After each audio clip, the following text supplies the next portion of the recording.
Magic is a very powerful force in the Elder Scrolls universe, and used irresponsibly could cause destruction on a horrifying scale. For that reason, the Mages Guild was created. The institution is dedicated to the collection, preservation, and distribution of magical knowledge, and under their guidance, magic would be accessible to everyone. Prior to this, magic was reserved for a smaller group of individuals, and this made for a dangerous prospect should too much power get into the wrong hands. Fact number 1. An Arch-Mage, formerly of the Psijic Order, named Vanus Galerion, championed this change, and he was responsible for founding and developing the Mages Guild. Unlike the Mages Guild, the Psijic Order isolated itself from the corruption of society, and they set up on the remote isle of Artaeum. The Order didn't allow many into their ranks, and Vanus was lucky to get in. Galerion witnessed firsthand what the abuse of such powers could do to a mortal. Mannimarco, a former peer, became obsessed with necromancy,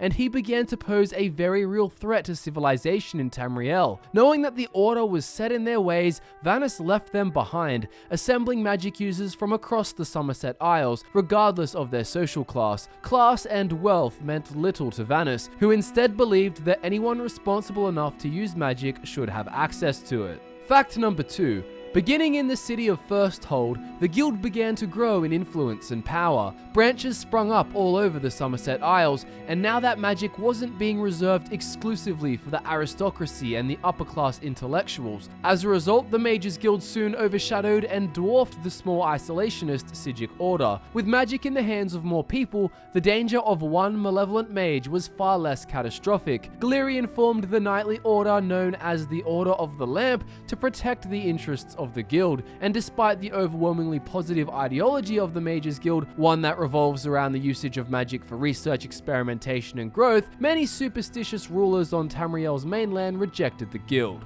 But once magic use became more of an everyday practice and lost some of its superstitious connotations, these rulers, or their descendants, soon acknowledged the benefits of allowing the guild to set up in their lands. From there, the guild spread like wildfire across the continent. In line with Vanus Galerion's philosophy, the guild rarely meddled in local politics in the areas surrounding their establishments, but on the rare occasions when they felt the need to intervene, the guild was the deciding factor in the conflict. Fact number 3. In the heart of the Empire, in the province of Cyrodiil, the primary headquarters of the Mages Guild took form in the shape of the Arcane University. Due to the widespread study of magic that came about with the prominence of the Mages Guild, having the center of magical learning located far away in the Crystal Tower of the Somerset Isles became impractical. At the heart of Tamriel, in the Imperial City, the Arcane University was established to become the new hub of magical education, accessible to everyone, not just the Outmer of Alinor. Not only was it the primary location for educating young prospective mages,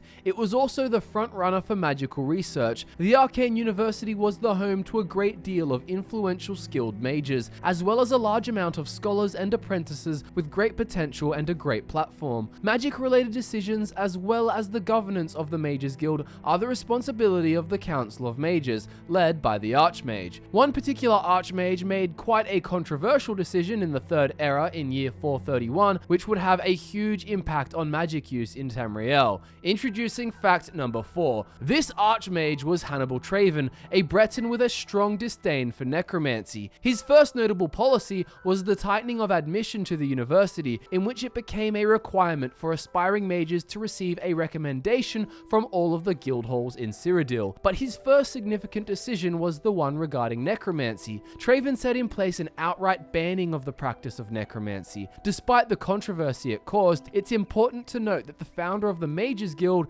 Vanus Galerion himself, enacted the exact same ban initially. He too hated necromancy and pretty much founded the guild as a result of the practice, as we mentioned earlier. This decision created a huge rift in the guild. Half of the Council of Mages resigned, and one magister named Uliseta Grakog of Orsinium actually had to flee the university for her perseverance with the practice. Only 2 years after the split, which severely weakened the guild, someone claiming to be Mannimarco, Vanus's necromancy practicing arch-nemesis, came to Tamriel. Using the title of the King of Worms, he recruited many mages alienated by Traven's decision. The Worm Cult, with many former Mages Guild members, burned down the Bruma Guild Hall and attacked the guild. With the help of the champion of Cyrodiil, Traven was able to save Tamriel and the guild, giving himself as a martyr to the cause. Fact number 5.